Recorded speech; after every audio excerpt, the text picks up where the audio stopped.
Welcome to the Startup Grind. Thank you for coming out tonight to Startup Grind Miami. Tonight we are hosting Rodolfo Saccoman from AdMobilize. That's his more recent startup. You may know about his backstory. He developed a site called Live Therapy Journal. Him and his brother started that, and they were actually on the first season of Shark Tank, and they got funded. They got a couple of sharks behind them and got some funding, and that company is still going. He's going to tell us something about that. I also want to give a shout out to WinCode, who has allowed us to use their space today.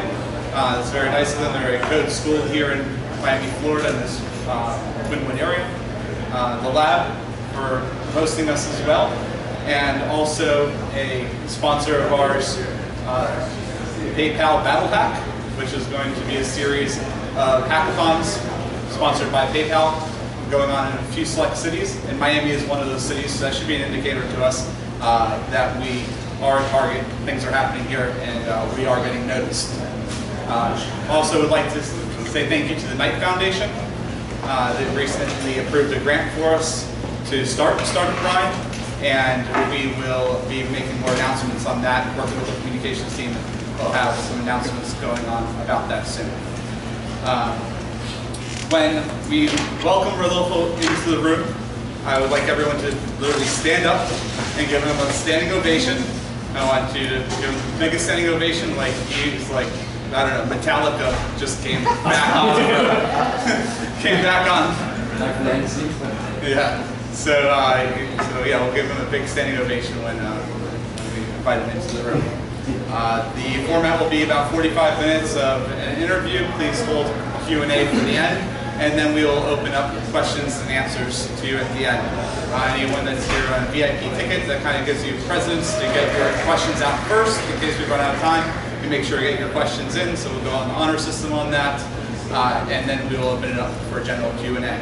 After that, myself and some of the volunteer team will be around doing some tear down and some networking for about an hour after as well. I think Rodolfo will probably stick around so you guys can continue the Q&A one-on-one if you'd like. So, without any further ado, let's please stand up and welcome Rodolfo Saccoman.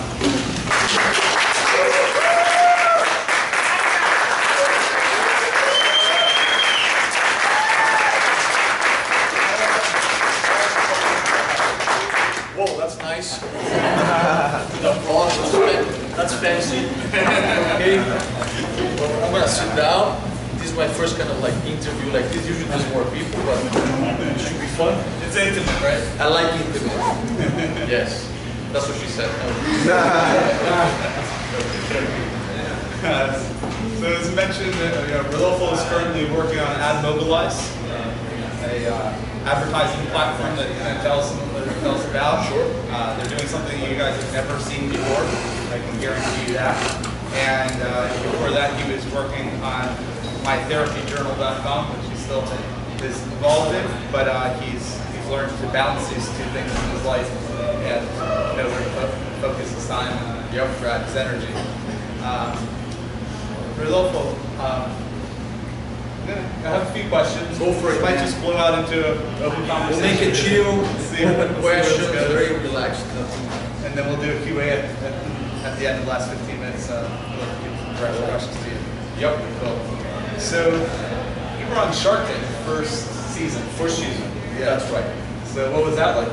That was nuts. So let me tell a little bit about the Shark Tank. Can everybody hear me? Yeah. Even Nancy is back there. Hi, Nancy. So, and I'll tell a Nancy story regarding My Therapy Journal. So, My Therapy Journal, I was working at the Breakers in Palm Beach, which is a luxury resort up north.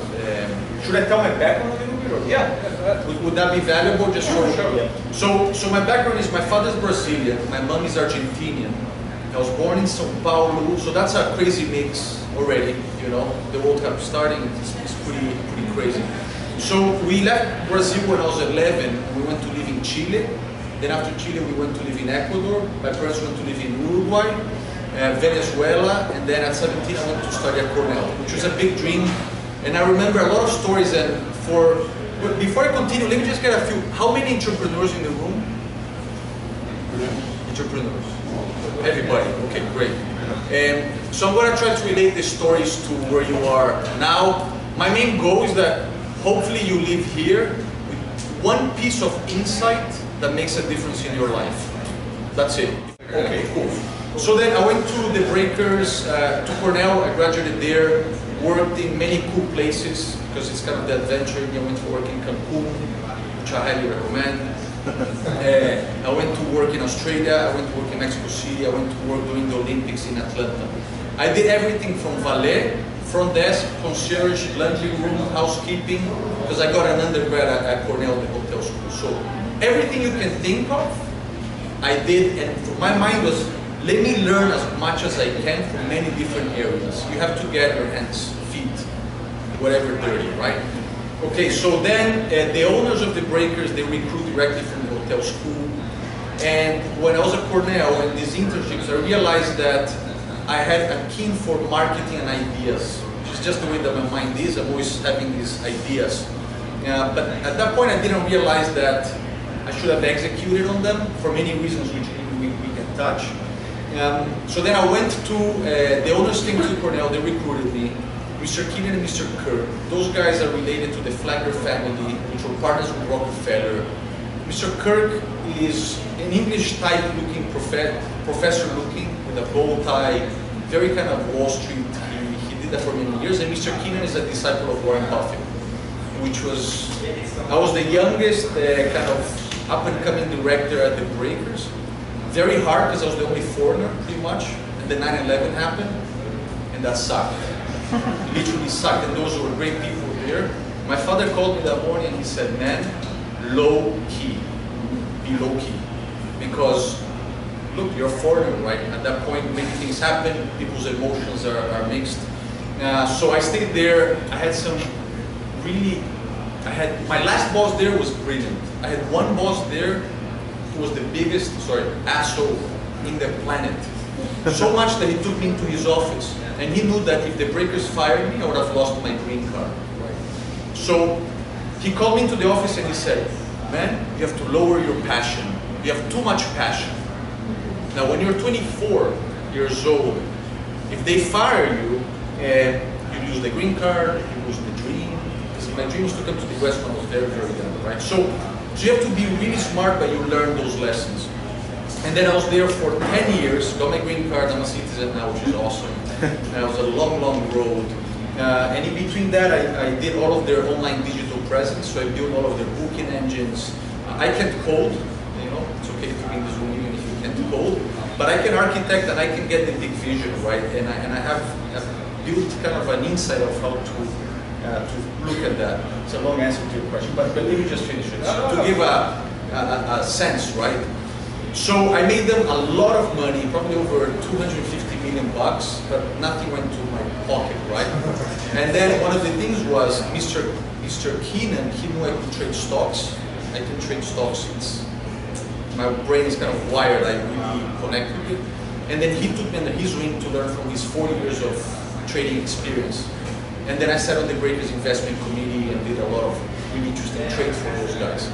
And one of the things there is, it takes a long time, but what he taught me was 90% of it is art, 10% of it is science, trading the stock market.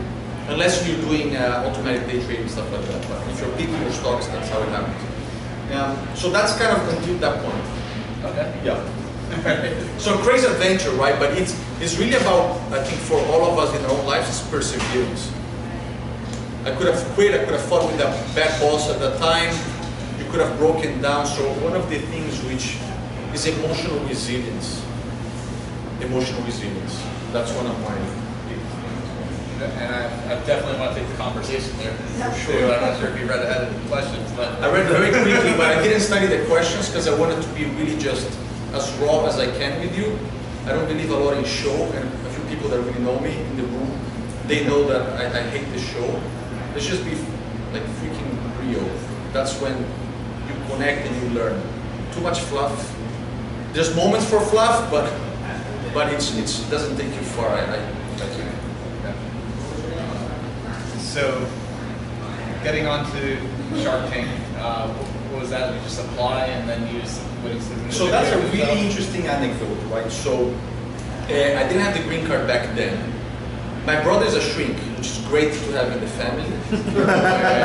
I think every entrepreneur needs somebody that you can just, even if it's a brother, a great buddy, hey man, this is really hard. So my brother is my best buddy, but so Alexis is a doctor in psychology, and then my boss, so my brother and I said, okay, how can we kind of take away the stigma of therapy? Because my brother's thing is how can he help more people? So we said, okay, let me come up with my kind of creative idea and kind of the technology architect kind of portion, and then Alexis and we said, okay, let's do a journal, an intelligent journal where people can start just journaling away based on my brother's cognitive behavior research, and how can you put it together in a way where you can measure your life's progress. And that stemmed out of my trading stocks. So we said, okay, people have trouble measuring their emotions, right? So how can we start, and this 2007. So how would you quantify your emotions in a way that is a graph, kind of to a Likert scale, to a time horizon that gives you value? So we started brainstorming, we chose a provider, and we just started building them. And we put our own money there, which is hard. My suggestion is get other people's money. Always, always. And a lot of investors, they say, oh, you're all skin in the game. Yeah, you're skinned, right? and your work and your presence and your mind and your time. But if you're already tight in money, right? Why are you gonna jeopardize your 10 grand that you have there? Let's say you have 2 kids and you're gonna go in bankrupt within a year. It makes no sense to me, right? So my big thing is package it and raise other people's money, and I have some insight there too. So my therapy journal, right? So then my boss, the one that I really liked at the break, is Rodolfo. I heard about this show because he's friends with Matt Lauer, and Matt Lauer knew about what was happening in Shark Tank. So then he said, Dave, tell Rodolfo, no, the guy told Dave, and then Dave told me, and said, apply. So then I applied. I think there was 8,000 people that applied that season. They flew 115 people to Los Angeles, and then from those 55 people aired on TV, and from those in our first season, I think 12 got on TV deals. So it was very, very competitive, and it was nuts. It was nuts. My brother was gonna get married 2 weeks after they filmed us. We didn't, and the process is crazy with Shark Tank, right? The contracts back then were this thick, was non-binding, so whatever happened on TV wouldn't particularly happen outside. My brother and I, we said, okay, this is our opportunity to just make a big dent, raise money, and start helping people. That was our thing. So we applied, we did some videos, so they require you to do a video. We did some really silly stuff. I flew, my brother was living in San Francisco, so we went there. And then they flew us to Los Angeles. And from the 115 they flew, they cut most people within the first day out. Then they filmed you, and you didn't know if actually you were gonna be, if the show was actually gonna air. Right, right. Which was, yeah, it was a roller coaster. And you were one of the few that got funding on the show. We got funding on the show. So let me just ask a question, right? So how many of you believe in Shark Tank? That believe in Shark Tank, that you go there. Believe it or not? Huh? I don't know too much about Shark You Tank. don't know? It's a big show on ABC where people go and they pitch their ideas, and the investors provide you investments right there, right? So let me tell you how it is. Our episode, we waited 6 hours outside to go in, and we could see all these sharks coming in and out, and we didn't even know if we actually were going to go in. The last moment they said we had a problem with our patent. Then there was an issue that we were not citizens. It was just like a roller coaster. And my brother and I, that's why I'm talking about emotional resilience. If you don't have a mechanism or a system, you never, I don't like to give just affirmative, but I think it will be very difficult for you to achieve a startup, or at least in my experience, right? So at that time, my brother and I, what we did was, we would listen to Chappelle, Chappelle the comedian. So Alexa and I would put Chappelle all the time in the kind of the trailer before, and we're like, man, just put that shit. Let's just laugh and disconnect. They made us practice the pitch, which was, I think, was like 3 minutes to the T perfectly. They filmed us, and before we started, we were in front of them for about, I think it was like 15 minutes, just like that. And they would be, or 7 minutes, I can't remember exactly. But they were just looking at us, all the cameras were, they're trying to break you, right? And it makes great TV. The more nervous you are, the more you break, the more emotion they feel, right? So, so they did that, we started, we thought we nailed it. And we studied everything, Jason, you know. Yeah. So before Shark Tank, there's a show called Lion's Den. No, Dragon's Den, right? Which is like an alien show and everything. Alexis and I, Alexis is my brother, we watched every season and every episode of Dragon's Den. And I think there were 7 back before Shark Tank started. We analyzed every entrepreneur that went in, every shark interaction, how defensive people were, how they walked in stage, how they smiled. We studied, and because my brother is a psychologist, we were able to break down behavior, kind of in a scientific method, right? Which was awesome because I learned a lot about people. So then we started, so we knew how we were gonna get in. We knew that if they started attacking, my brother would jump in, not me, because I'm intense, I have an edge, right? Which I've learned to just control it. That's where the mechanisms kind of come in.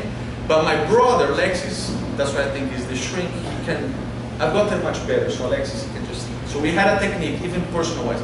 They attack, Alexis, it's all yours. And then I'll come in if needed, right? So we did all of that. We chose, Jason, the 2 guys that we wanted, which was Herchavec and O'Leary. We said, these are the guys that we want because they were internet guys. And we said, why are we gonna choose, let's say, Devon John, if he's a clothing guy, let's choose the internet guys, right?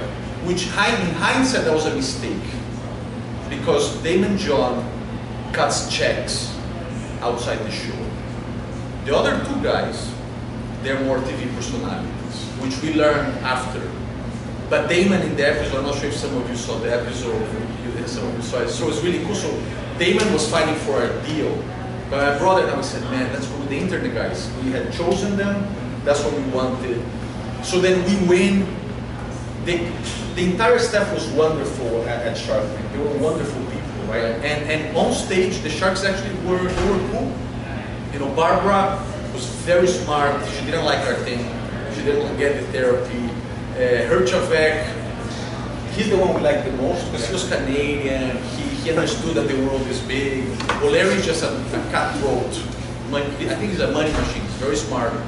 But he liked us, right? So I think you mentioned in one of the questions when we mentioned the Etna. Yeah, then they loved it, right? When we said Etna. The thing is that the on air was 15 minutes, but our thing was 45 minutes. Wow. And that they don't show. They cut many things there. One thing again, going to that moment, when that happened, we finished, we won, we hugged, they took us to an interview in the back, and they said, look, we love you guys so much, we want to fly our crew to San Francisco to do the family package thing. That's why in the beginning of the episode, you see my brother and I walking. Oh. They did that to a few people. They really connected with us. But when we finished the episode, Alexis and I, we went to like a cafe to get, I don't know, some Sprite and a sandwich. And we looked at each other and said, did you feel that? And Alexis said, yes. And here's was our experience, right? And again, nothing like spiritual, but we had an experience that was out of body. And I'll tell you how. We thought that the entire time they were talking to us, and very few people know this, but whatever, right? Yeah, you can share it, it's fine. So Alex and I said, yeah, it felt like it wasn't us. We were like in autopilot. Like we were kind of, we disassociated, it felt like we had disassociated from ourselves. Not like floating, like, hey, there you are, no? But we just kind of left, and then it just went on autopilot. It's like we could feel the next question coming. It was just like unbelievable, right? And then we left, so that happened. And then the Shark Tank, they noticed that they had one email and one call. No more follow through. We never saw them again. We never saw them again. Oh yeah. And at the time you chose to take 50, you could have taken 50% more money. And that's correct. And gone with Damon, which would not have been the internet guy. But we would have gotten his money. But you were going for the value-added investor. That's correct. And when you raised the first capital for AdMobilize, did you get that value add with your first investor? So I learned a lot. So I use like my therapy journal, and the company's still out. We're making some money, we're selling it. I want to sell my therapy journal, right? So with AdMobilize, I learned a lot of lessons. My brother and I, for my therapy journal, I think total we had put like $135,000. Just some of my savings. My brother put a little bit there. Okay, so we never got their money. So raising that 80,000 was impossible. I could not raise more money for my therapy journal. Why?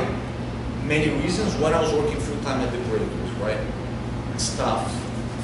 For the people that are working full time, and I recommend a book. I recommend that I refreshed the other night is The 4-Hour Work Week by Tim Ferriss. Many techniques there of how you can keep your job and start transitioning out of it to become an entrepreneur.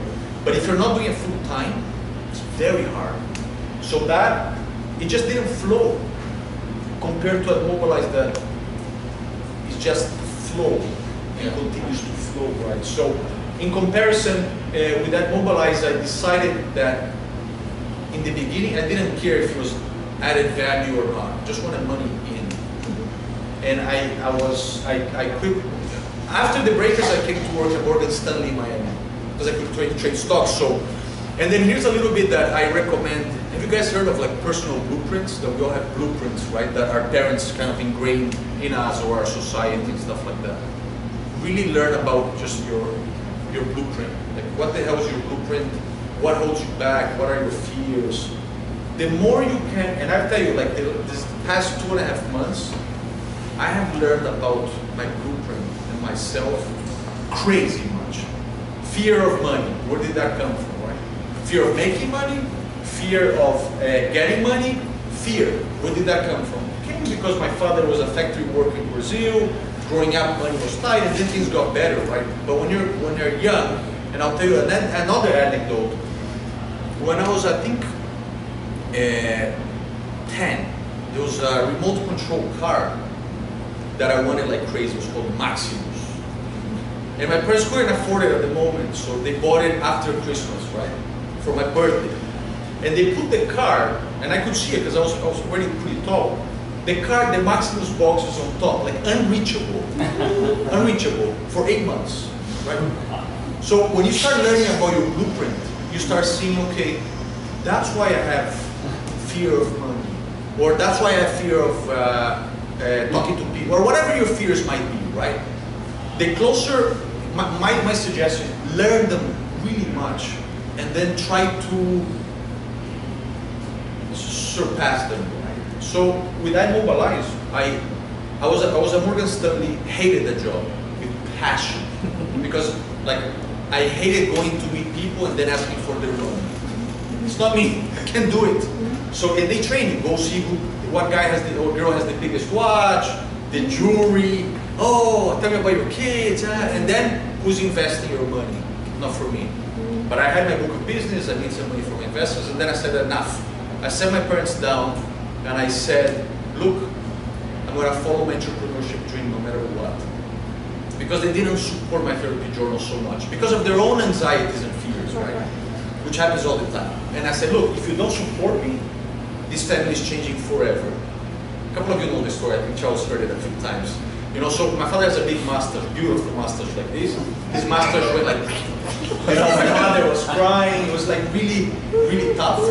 But then they got it, and then I quit Morgan Stanley, and then in the elevator of going down, it was in downtown Miami, I took off my tie, I prayed, I thanked the universe, and I threw it in the canal there, and I said, thank you for my entire corporate life, but I'm never putting a tie again, that I don't want to put a tie. So I quit, I had no money for AdMobilize, very tight, my finances, I had saved for about 1.5 years, and I suggest you do that if you can, or at least a year, kind of cushion. Because so much can go right, right? And then 3 months later, I found my first investors. But I believed it. I knew that AdMobilize would work and I could raise the money. And I raised at that point 150,000 seed. And that was that. And that was the beginning. Yeah. And that 150,000 got you to your Series A? No, so then, no, it doesn't. And sometimes you think but it gives you, so let's say it gives you enough to start swimming, right? And you start getting some, your muscles start getting a little bigger because you're swimming there. And then but I told my first investors, I said, look, and the first investors happened to be Venezuelan, wealthy guys, they're real estate, and I told them, look, you're not buying an apartment. You understand that? And they said yes. And I said, okay, now I can take your money. So I did that, and I told them, look, 150,000 is going to take us to here, because I can budget. Budgeting helps. So I said, look, it's going to take us to here. After that, the goal is to raise more money. But look, there's stories. Charles and I, Charles, you guys know Charles, director of, what's the title now, Charles? I'm a Dragon Slayer. He's one of the partners at Rocker Labs. The guy's brilliant. I met him in the beginning of AdMobilize. The story is great because, and I tell it, we're going to tell it forever, Charles. I was looking for my Steve Wozniak, and he was talking at I think a refresh event, right? And I'm there, I had a yellow jacket at that time, because fuck it, why not, right? I paid Morgan Stanley, and I wanted, why not? So then I saw him and I liked him a lot, and the guy was very sharp. And I went there, I said, look, I'm looking for my Steve Wozniak, I think you can help me. And Charles can joke, I mean, he jokes, he thought I was some crazy Russian, just a crazy idea, right? So at first I thought he was a ballet guy, I was like, this is guy right, just crazy stuff, right? But, so then at that point, so I raised the money. The goal was that money would just continue taking me to different places. But I told those investors, I said, look, 150,000 is not going to get us to Series A. So I was very blunt to tell them what it was. And then, but they kept on seeing my progress, which I had promised in advance. So it was, setting and meeting expectations is pretty important for investors, Jason. I think that's key. Because then they kept funding it. They kept funding. Actually, I got my accountant in Palm Beach to put some money too. I did part, oh yeah, so I did part seed capital in the beginning, and then I did part convertible notes. The big chunk was convertible notes. Okay. And the reason I did that is that you push the valuation farther out. If you put a valuation in the beginning, it's tough. I did it for the seed capital, but it played out okay. And usually the old school guys and girls, they want equity. Like a lot of Latin Americans, they want equity straight up. So if you're able to do that, or wherever you raise your money, it doesn't matter. I'm talking more Miami. I think Miami, there's a lot of different pockets of cash and money. We all know it's still an issue, but I think it's getting better. The tipping point is happening. And we have a lot of people to thank for, of course, Nancy, which I didn't tell the story, but she, when I was doing my MBA at University of Miami, there was the first business plan competition there, and then my therapy journal had won it. And then Nancy got that story, and then she wrote it, we have the article. They had us take a picture in front of like a Mini Cooper. It was just like, and then she just recently broke the story that, AdMobilize raised the 2.2 Series A. So it's cool to see the progress and everything that we're doing. So money, we all know, is a big issue. It's getting better, and it will get better. My thing about money is this. Screw the manuals, educate yourself, like read Venture Deals by Brad Fell, research all this stuff, right? But if they tell you this is the only path and you have to follow the VC, and the VC, look, if it works for you, great. It didn't work for me. And so last year I needed to raise more money, Jason, and what happened was that there was a group of angels that really liked what I was doing, and the team, and the patents and stuff like that, and they offered us a deal. And I said, their respect, I said, guys, this is a really lousy deal for me. But it was tough, because at that point I think I had like 4 months left. This is last year. But it was a deal, and I am kind of superstitious. Whatever, everyone has, I'm just telling you my manual, right? And there's no manual. But my thing is, I left that meeting, I don't even know if you know this, Charles. So I left that meeting, and I'm going to my car, and then suddenly I go like this, right? I go like this, and then I go like this. So then I look, it was a piece of shit, this on the floor, like a gigantic piece of crap. And it was not good luck. Not for me. Joe, not for me. historically in my life, every time I do that is really bad luck. Right? So then I went home and I told my girlfriend, which is now my fiancée, and I said, Auntie, I'm not taking that. I already know it's a bad deal, but I'm not taking it, right? So whatever, that works for me. I follow my dreams. So whatever works for you, right?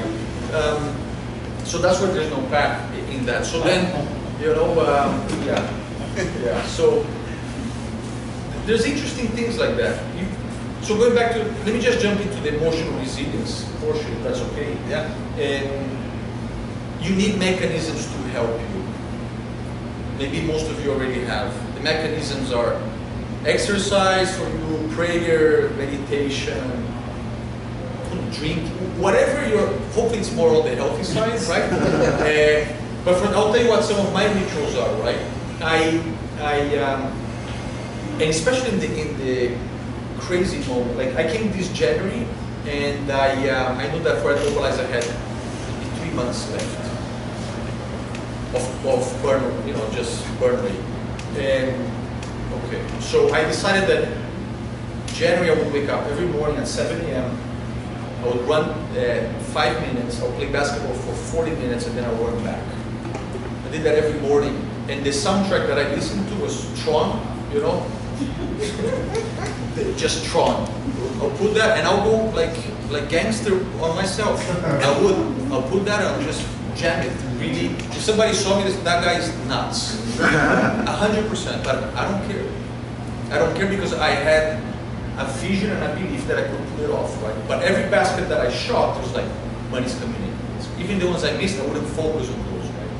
That worked, and then I meditated every night. 5 minutes. I have like an altar. The altar has every type of religion you can think of. I have everything in there. Cross,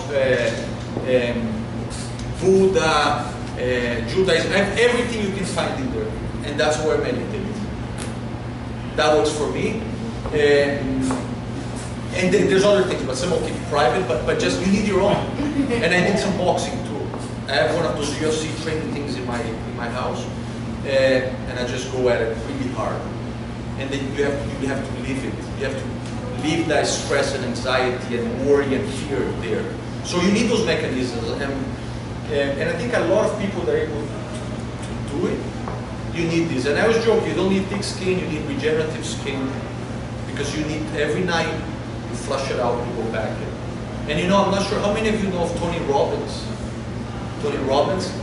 I'm a big fan of that guy. So he thinks that your life is where your emotional state is at. And it's true. And sometimes, and he's got things, so I suggest if you had it, study the guy a little bit. He's got certain things that he says, because we all go in moods, right?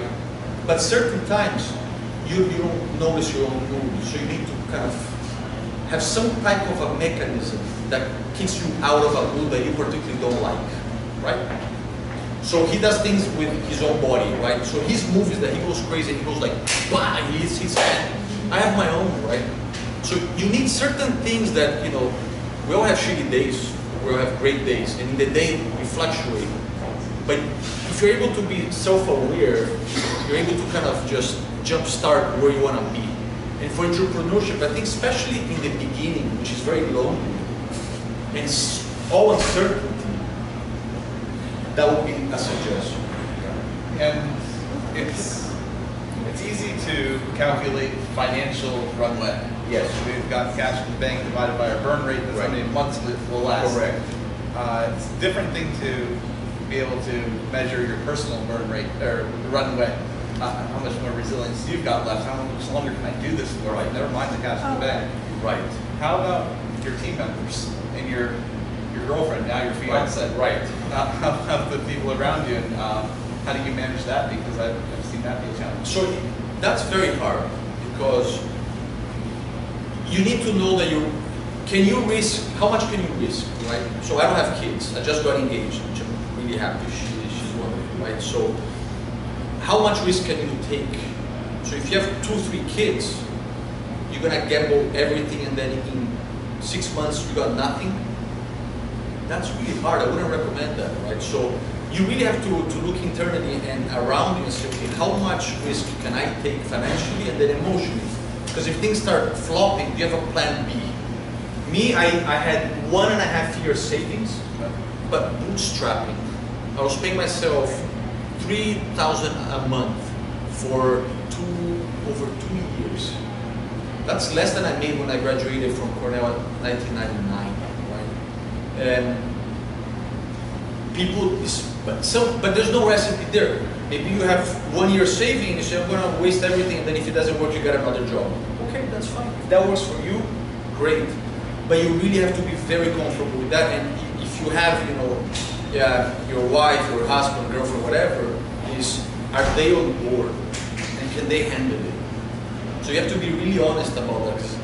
If they can't, or you can't, that's a nightmare. But I tell you, look, we raised the money for AdMobilize now, and I had 1 month left. 1 month left, right? So how do you fight fear? With these techniques, I think, and then hustle. Hustle with substance and strategy, right? So sometimes I come across as passionate, which I am and will always be, but don't let that fool you, because behind the passion there's a lot of strategy and numbers and things like that. Because I can come here and just break it down, just very unpassionate numbers and the risk, but the message is not that clear, and it's not who I am anyway. So yeah, so it's tough. And then if you're thinking of your team, hopefully you put them in a position where they don't lose everything. I was lucky because I have a partnership with Rocker Labs, right? So we did something that, if something went wrong with AdMobilize, those employees will still continue. So, and I care a lot about that, because you feel it, right? If somebody's loyal and you're trying to create something. And that I learned. Look, my father, he worked for World Lumber for many years, and there was one time where he was in Ecuador. The headquarters in the US said, look, you have to fire an entire plant. So you have to fire 400 people. We saw him arrive that night in the house, and that stays with you, right? So he was there like every person, 400 people, sorry. He hated, but if he didn't do it, he would have been fired. So some of these lessons stay with you, and then you say, man, how can you know, you calculate it runs out. So they have to be in the know. Keep them informed. They have to be informed, because are they okay taking the risk? And if not, they shouldn't, because it's people's lives, right? We all have our different dreams and our family's dreams and things like that. So yeah, transparency. Yeah. And you mentioned it earlier when you were on Shark Tank. The conversation kind of did a 180 when you mentioned Edna. Yeah. And then you just mentioned your partnership with Rocker Labs, Yes. and how important that's been for you. And you've also formed partnerships with MIT and Cornell. Right. And these aren't distribution partnerships, these are technology partnerships. Yes, it's intellect. It's for the intellect. That's correct. So partnerships are obviously have been key to you. Yes. They've made a difference in Yes. businesses. What suggestions would you have for us in going after some of these partnerships that may look larger than life? That's an MIT. That's It's huge. So some of it is personal relationships, right? So the MIT thing is this. I went to school with Dr. Ellman. He's like a brother to me, right? So life takes different paths, and I like those friends. I value them incredibly much, right? So for me, are those relationships really? But it's not out of kind of like a fake. It's just real from the beginning, but pretty selective, right? And I believe in energy and getting along with people, right? So I'm not gonna force something. I've turned money down. I've turned people that wanted to work with me down. I have no problem doing it. Very respectfully, and I tell them, there's no chemistry. There's no chemistry. It's not gonna work out. I'm not giving you the spiel. No, look, it's not gonna work out. I know myself, and it's not, you know. So in those partnerships is focus on those relationships that feed you, right? Feed you emotionally, intellectually, that can maybe open doors and things like that. Everybody on my board is because of that. And I have some really amazing human beings on my board and some really amazing professionals. Like the former chief scientist of PayPal. I'll tell you his story. His name is Mo. Now he's got another startup called Mojo, which is kicking ass. He has like, you know Mojo? Amazing. It's awesome. I suggest everybody go visit Mojo. M-O-J-U.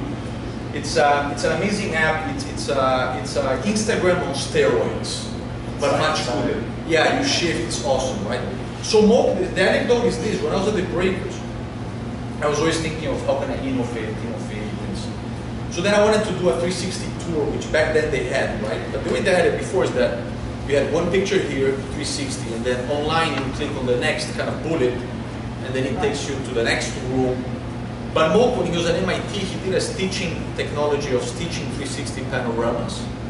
So you go from this point to that point on the screen, but you travel as if you were in a movie kind of deal, right? And so I found it. I said, look, I think I can convince the owners of the Breakers to have this. It took me like 6 months of convincing, and then he said, okay. So the Breakers was Everyscapes, that was his first company, which I think they raised like $35 billion total in terms of investments, all the way to CBC.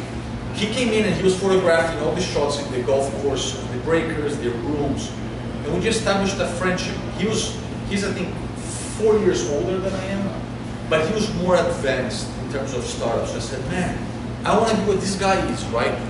So how can I learn? And I said, man, I want to be you. And we just kept the friendship for many, many years, over 12 years, I think. And then at one point I said, man, can you be on my board? I want to learn from you, right? And he was so busy, but we get along amazing. And then he lost the concept of the AdMobilize because it's so disruptive. So my suggestion to you is focus on people and who do you want to be, you know, like. And for me, one moment I just tell you is, so when I was at Morgan Stanley, I went to Brazil to try to raise money. And then I passed by a funeral. It's a huge funeral in Brazil, São Paulo, in front of a hospital. So the view of the hospital is looking at this gigantic funeral, which is nuts, right? But when I was driving there, I was thinking, shit, what do I want one day, hopefully when I'm 100, if Kurzweil's thing works, or longer, right? What do I want my rock to say? And I said, I don't want it to say corporate employee. I want it to say that I'm an entrepreneur, that I'm a great father, a great husband, great brother, great friend. And I created something awesome. That worked for me. I said, screw who I don't want to be, right? So, yeah. So you've made friendships throughout your life. Yes. That around forming those friendships around who you want to be, and surrounding yourself with people who are almost like your mentors and friends at the same and time. good people, man. Yeah. That can make you better, right? Because I believe in constantly evolving, right? And you can evolve in so many different ways. I'm always reading and I'm always studying other guys, dead or alive. Warren Buffett and Munger, his partner, is big on reading bios of dead people, especially Munger.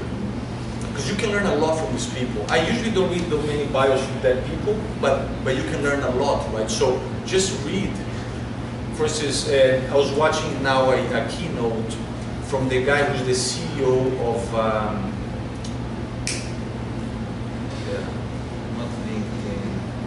the name escapes, it's a giant. And the guy, and you learn from him incredibly much so quickly. And then you just try to incorporate those things. Thank you for coming out here and helping us incorporate. Look, if you get one thing, what I'm saying, that you can go back and read more on that information, or speak to someone who's an expert on that thing, I'm happy because I could, one little thing, if more, better, They say, I think we've all heard the saying before, it takes money to make money. Yeah. Would you agree it takes money to raise money? I've seen how you guys were doing it. Right. You had the video. Right. You got to go on the road show. You got to fly out and see investors. You got to do legal. Yeah, you have to do everything. So it goes from get a good lawyer. But you have to learn because the lawyer is really expensive. Negotiate with the lawyer. $400 an hour. Who can afford $400 an hour? Very difficult. And you need to do the presentation. So you want to show what your vision is in things that look really professional. Right? Our video, we spent, I think total was like $6 grand. 2 commercials. The videos look incredible, right? I wrote most of the script. But make it look really professional, because you're trying to show people what your vision is. So if you're doing everything lousy, your vision is probably lousy. Or even if you get the money, your next thing is gonna be lousy. So my thing is go as professional as you can when you're doing that. But it's a hustle. Like Charles and I mean, we went to New York for this event, right? Which was raising money. We go there, we present, we spend $5,000 to pitch, and then it was super expensive, but they told us we could raise the money. We're there, most of the companies pitching were oil drilling, right? And we had done the research.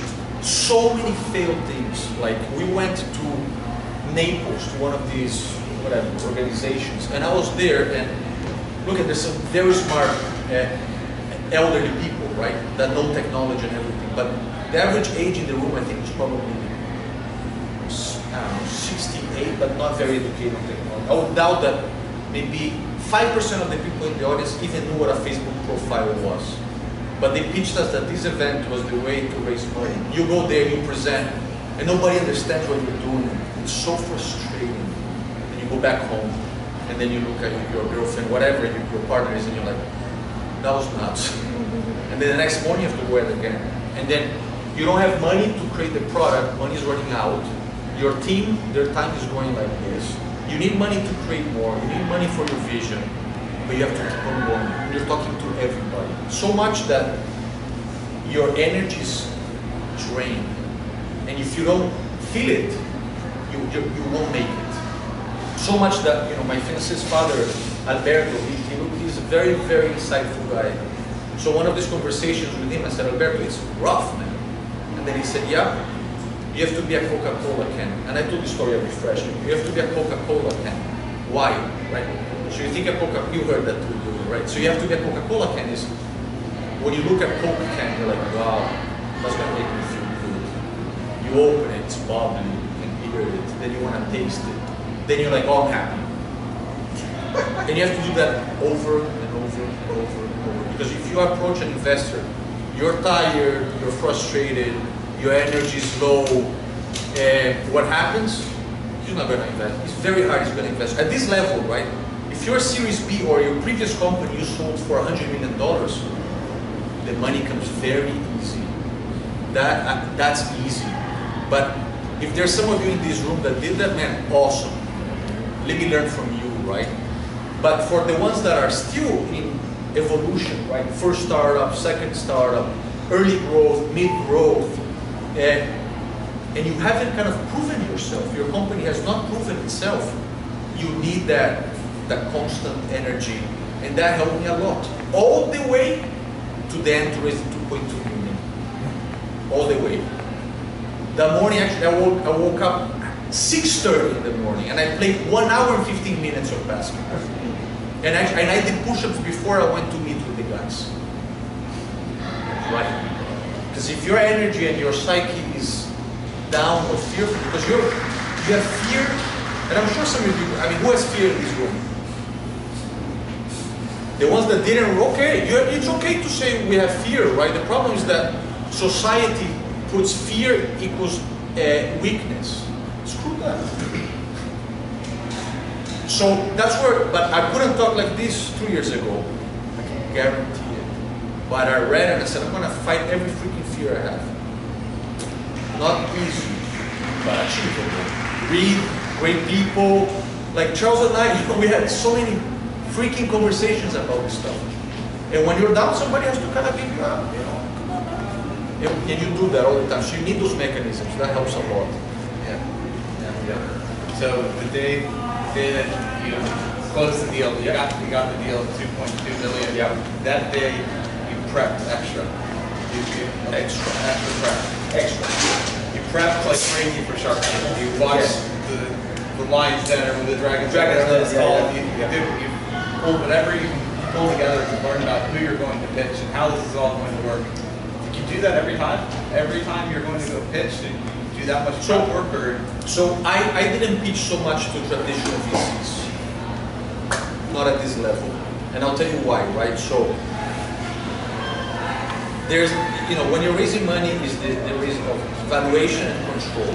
Those guys are gonna fight you to the teeth with that. So one of the things with the first angels that wanted to give me some money, they wanted an independent board, all these different things, right? So I didn't want to settle out, because I said, if I do this, my voice, which right now is strong, and that's how you kind of want to keep it, at least for this level, right? When you go to Series B, you're going to get more voices, but hopefully you're in a position that you can choose those voices, right? So for me, it was the concept of, I didn't do much VCs. I focused on wealthy angels and a couple of VCs that I kind of really knew. Like one of them is Azoy Ventures.